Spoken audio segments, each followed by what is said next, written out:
Olá pessoal, eu sou Carolina Farias e hoje o assunto é para você que tem uma empresa ou que é gestor ou que está querendo desenvolver uma empresa e precisa fazer uma análise do mercado.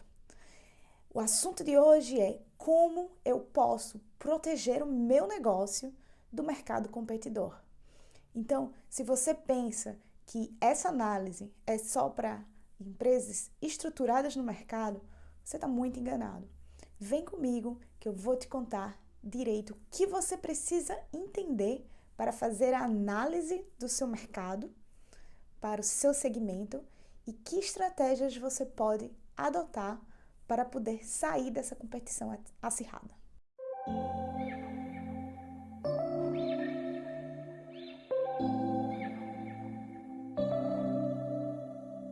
September we met, I could tell by your smile, you hadn't been. Olá pessoal, o assunto de hoje vamos tratar como proteger meu negócio do mercado competidor. Então vamos lá.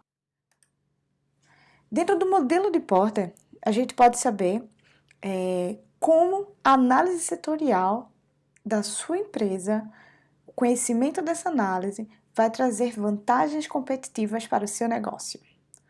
O conhecimento das 5 forças de Porter, ele é dividido em rivalidade, ameaça de entrada, poder de barganha dos compradores, ameaça dos substitutos e poder de barganha dos fornecedores. E para que é utilizado as 5 forças de Porter?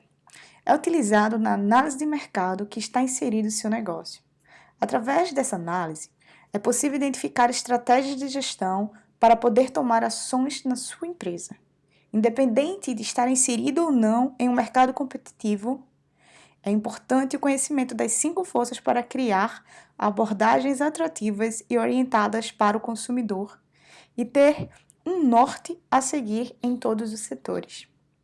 Se você é um empreendedor, um gestor de uma empresa ou está desenvolvendo uma startup, é importante saber como anda o setor em que sua empresa está inserido e qual o negócio. Por exemplo, se você tem conhecimento das 5 forças de Porter e você tem um perfil empreendedor, você consegue identificar estratégias para atuação. Você consegue verificar o melhor momento de propor uma estratégia de cooperação. E você sabe que deve atuar sozinho e você sabe quando é necessário se unir. Para uma startup, a gente consegue identificar necessidades de mudanças do setor e implementá-las com a inovação. Também conseguimos desenvolver estratégias para proteger de possíveis copiadores do seu negócio e retardar a entrada de novos concorrentes. Quando a gente fala da análise setorial, imagine que sua organização está no centro e que a gente tem essas 5 forças que compõem a análise setorial descrita por Porter. A ameaça de entradas é a capacidade que o setor tem de ter barreiras ou não para que novos entrantes possam entrar e competir com o seu negócio. Intensidade da rivalidade entre os concorrentes. É a análise que vai saber e vai te ajudar a entender melhor o mercado, o número de empresas que estão competindo pelo setor, o número de empresas que atendem ao seu setor também, mas que têm produtos substitutos e que podem ser seus possíveis concorrentes. A pressão por produtos substitutos, o poder de barganha dos fornecedores, como que você, dentro de uma gestão organizacional, pode criar estratégias para diminuir esse poder de barganha e como o poder de barganha dos compradores você pode não ser tão afetado dentro da sua organização. Como não deixar que esse poder possa diminuir o seu preço, possa bloquear a sua estratégia. Então, é a análise setorial que vem de antemão de uma análise macroambiente que é preciso entender. Dentro da análise setorial, a gente tem as 5 forças de Porter. E dentro da análise do macroambiente, a gente tem especificamente 4 áreas a serem abordadas. Podem ser mais, mas essas não podem faltar, que é a análise política e legal que a empresa está sendo desenvolvida, a análise econômica, análise tecnológicas e análise sociais. Então, para fazer uma análise de um macroambiente, você pode utilizar uma análise SWOT. Para analisar a análise setorial, você pode utilizar a análise das 5 forças de Porter. Analisando uma das forças de Porter, rivalidade, eu pergunto, como reduzir a rivalidade entre os concorrentes de um mesmo setor?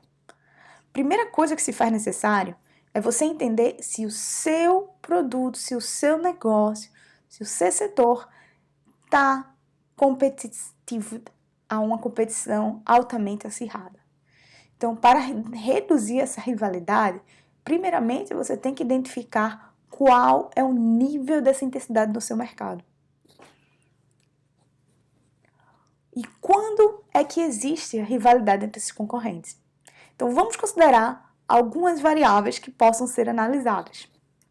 Dentre elas, se o mercado tem um grande número de empresas concorrentes e de porte similar.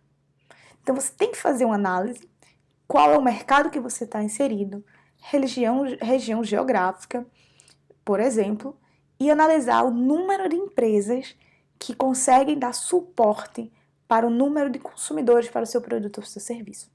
Tanto o número de empresas que têm o seu produto ou o número de empresas que é similar. Então, se a gente está falando de setor, a gente considera setor alimentício, setor atacadista, setor têxtil, setor automotivo. Então, vamos falar dessa forma. Outra variável é a taxa de crescimento do mercado, se ela é baixa. Então, você tem que avaliar isso. Como que está gradualmente essa taxa de mercado? Será que está vindo novos consumidores? Será que as pessoas estão consumindo mais ou não? Será que ela está estagnando? Será que ela está decrescendo? Então, é preciso a gente entender isso. Então, com o crescimento da taxa de mercado, a gente consegue ter um ambiente mais acessível a novos concorrentes. Mas, se a gente tem taxa de mercado pequena ou descendo, a concorrência se torna mais acirrada. Outra coisa é se o ramo do negócio tem crescimento lento, implicando grande concorrência de fatia de mercado. Outra variável é a barreira de saída são elevadas. Então, vamos supor que para que você monte uma empresa aérea, não vai ser tão fácil você desistir da sua empresa aérea. Porque você comprou a aeronave. Você não consegue vender uma aeronave tão fácil como você consegue vender um conjunto de roupas que você comprou e ambos vão ficar no estoque se você desistir do seu negócio. Então, se as barreiras de saída do seu negócio são elevadas, isso vai fazer com que o número de empresas que tenham no mercado, que esteja no mesmo setor que você, eles estejam estrategicamente bolando como crescer nesse mercado, como aumentar a fatia de mercado deles. Então, a concorrência ela se torna mais acirrada, porque eles têm, as empresas do segmento que têm barreiras de saídas elevadas, elas têm grandes dificuldades para sair do mercado. Então, elas têm que aprender a crescer, eles têm que aprender a lidar com estratégias para poder ficar bem no mercado. Isso torna a concorrência mais acirrada. Se não existe diferenciação entre os custos de mudança, perceba bem se as pessoas, os clientes que compram de você podem ser facilmente supridos pelo seu concorrente. Ou o que faz o cliente escolher você para comprar? Se o que você detém for uma estratégia de diferenciação baixa, a concorrência se torna acirrada. Porque o cliente ele pode comprar de você ou de outra pessoa sem ter maiores prejuízos por isso. Então, se não existe taxa de diferenciação, provavelmente a concorrência é mais acirrada. Se o ramo do negócio se caracteriza por custos fixos altos, ocasionando concorrência baseada em preços, isso também torna a concorrência mais acirrada. E a pergunta vai: como podemos reduzir a rivalidade entre a concorrência? A primeira questão, uma das formas que a gente pode reduzir a rivalidade, se foi diagnosticado que o seu setor é um setor altamente competitivo, uma competição acirrada, é evitar a concorrência por preço. E principalmente quando vocês têm estoque parado, vocês podem descer o preço facilmente. Então, evitar a concorrência por preço. Como exemplo, nós temos o Target e o Walmart. O Target e o Walmart, eles concorrem no mesmo mercado, mas eles não brigam pelo preço. E isso, qual é a estratégia que eles utilizaram? Em análise feita hoje, em 2020, atualmente, o Walmart ele é maior do que o Target em vendas de mercadorias, de congeladas, de produtos alimentícios. Mas o Target, ele consegue ganhar do Walmart na venda de roupas, de camisas, shorts, roupas básicas. E é interessante porque as pessoas que compram no Target, elas perguntam quando vão sair coleção nova. Elas esperam por isso. E as pessoas elas procuram mais o Walmart para comidas rápidas, comidas congeladas, praticidade. E aí a possibilidade agora é que o Target cresça também em alimentos, frutas e verduras frescas. Então, é uma possibilidade do Target crescer para essa estratégia também. Então, aí temos dois exemplos de duas empresas, um exemplo de duas empresas que competem pelo mesmo mercado, que possuem os mesmos produtos e serviços, mas que elas não brigam pelo preço. O Walmart em si, ele sempre teve a estratégia de ter preços populares, e eles mantêm. Nem por isso eles brigam pelo preço. Outra coisa que a gente pode fazer é diferenciar o produto. Aqui eu tenho como exemplo o Cirque du Soleil.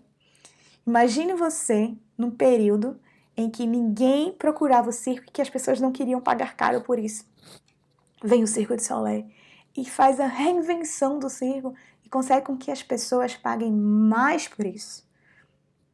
E muda toda a estratégia de apresentação do circo. Ele se diferencia dos outros circos, dos circos comuns que a gente tinha tido. Então hoje a gente percebe que a percepção e a forma de apresentação do circo ela tem mudado. E o Cirque du Soleil foi pioneiro nisso. Então, diferenciar o produto faz as pessoas pagarem mais por isso, faz você não entrar na guerra de preço. Outra coisa é reduzir o excesso de capacidade do mercado. Quando você reduz o excesso de capacidade do mercado, além de você não brigar pelo preço, a sua empresa ela consegue estabelecer, ela consegue causar um estado emocional no seu cliente que faz ele ter a perspectiva de ter aquele produto. Um grande exemplo é a Apple. A Apple ela é uma das empresas que consegue reduzir o excesso de capacidade do mercado e causar essa expectativa no lançamento dos produtos. As pessoas elas sentem a necessidade de ser o primeiro a ter o novo celular, a nova tecnologia, e elas querem usar isso. Então, essa capacidade que a organização tem de reduzir o excesso e ainda, consequentemente, causa uma euforia interna para o consumidor ter aquele produto. Como que ele diz, eu consegui ter esse produto. Isso é fascinante. Outra coisa que nós podemos fazer é focar em segmentos diferentes. Então, se você está passando por um segmento, um setor, onde ele tem uma concorrência acirrada, essa é uma forma também de uma estratégia de tentar sair um pouco dessa concorrência acirrada. Então, aqui, um exemplo básico, a gente tem o Victoria's Secret. A Victoria's Secret, ela tem um perfil, ela tem um foco. E aí, quando ela percebeu a necessidade de expandir, ela criou a marca Pink com uma nova visão, outro segmento. Então, a Victoria's Secret para mulheres empoderadas, para mulheres que desejam ter uma lingerie de nível e para um uso. E a Pink também atende as mulheres adultas, as mulheres adolescentes, mas com uma outra visão, uma visão mais romântica das coisas, mais confortável, né? Aqui o objetivo é você ter uma lingerie confortável, a você ter um preço mais aceitável, mas ainda assim um foco de qualidade. Então, para a gente poder fazer segmentação de clientes, a gente tem diversas estratégias. Algumas apresentadas aqui é a segmentação demográfica, psicográfica, geográfica, comportamental. Então, existem várias formas de você tentar se segmentar. O Walmart, por exemplo, ele faz uma segmentação geográfica também. O Walmart, ele tem alguns produtos em algumas regiões e outros produtos em outras regiões. Então, ele tem essa diferenciação dos produtos dele de acordo com a região geográfica, através dos clientes nas redondezas. Decidiu segmentar por clientes, identificou seu cliente, uma estratégia excelente para se desenvolver é fazer a criação do seu persona e entender o que o cliente sente quando ele necessita do seu produto, até o momento que ele pensa no seu produto e até o pós. Então, a criação do persona é uma estratégia excelente para que você possa fazer uma abordagem melhor da segmentação de clientes. E por último, eu trago para vocês como a gente sair desse mercado acirrado é desenvolver comunicação com os concorrentes. A comunicação com o concorrente ela é tão importante que existe uma metodologia chamada teoria dos jogos, que mostra a importância de como a gente precisa estar conectado. Existem livros, um deles é chamado Coopetição, que mostra que toda competição, na verdade, pode ser uma cooperação. Então, se você está num mercado, está num segmento em que a concorrência é acirrada, você precisa ter uma comunicação com os seus concorrentes e saber um pouco e ver o que vocês podem fazer em conjunto. Porque a briga por preço e a briga por outras coisas podem descer os dois níveis das organizações e até mesmo o setor.